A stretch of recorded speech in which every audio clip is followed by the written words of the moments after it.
I can't let you go, Rachael, without asking for your views on Moira Deeming, who I know is a friend of yours and someone who's a friend of mine as well. She's Victorian Upper House MP, expelled disgracefully from the Liberals' party room after her leader, John Pesutto, falsely smeared her as someone who associates with Nazis. This was after the Let Women Speak rally, and I know you've been involved in some of those events around the country. It was gate-crashed by some Nazis, nothing to do with the Let Women Speak rally. And then once the big lie was exposed, Pesutto arrogantly refused to clear her name. Now, Moira appeared this week on Peter Credlin's excellent show on Sky News, where she was asked the following. What do you say about the Liberal Party connecting to women? Well, I think it needs to be made far more clear exactly what type of women are allowed.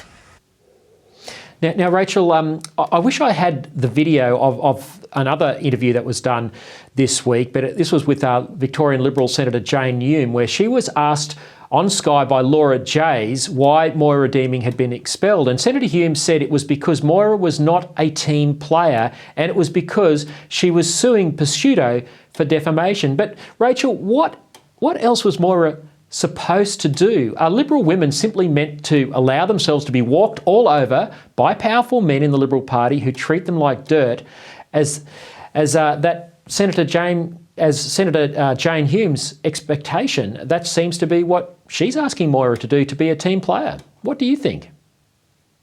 I think those comments are absolutely ridiculous. And I think that if an injustice had been done to another colleague in her party, I wonder whether or not she would have had the same response. I just think that, Moira, she went through the process. She tried to get Pesutto to do the one thing that he'd agreed to do, which was to help her clear her name of Nazi slurs. She knew that she'd done nothing wrong. The only reason she accepted the initial 9 months suspension was because her family was suffering because of these horrendous slurs against her. He didn't do that. She was actually incredibly careful not to talk about the stuff in the media, while he actually went around talking to everyone he could, basically. So she dealt with this with a lot of grace. But, almost 2 months went by and still nothing. So in the end, she had no choice but to sort of take stronger action so that she could actually get her name cleared of these false accusations.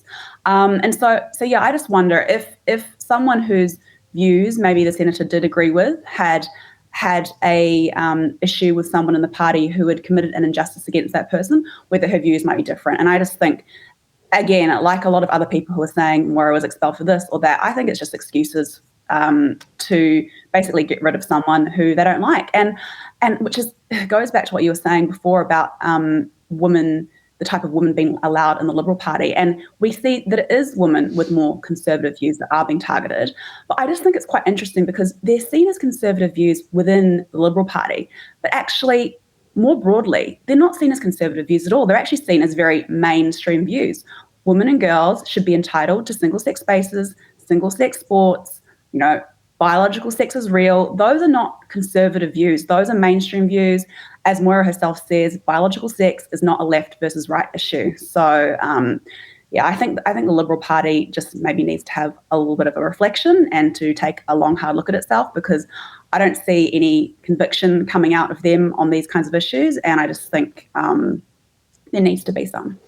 Yeah, really well said, Rachael. And we've seen this lack of conviction in 2 states, up in Queensland, where they're not even fighting Shannon Fentiman and Anastasia Palaszczuk's gender self-ID law, and of course in Victoria, where John Pesutto and Senator Jane Hume just expect a woman who holds these mainstream views to shut up and take her punishment. That would never happen to a woman of the left. Rachael Wong from Women's Forum Australia, thank you so much for your time today here on ADH TV.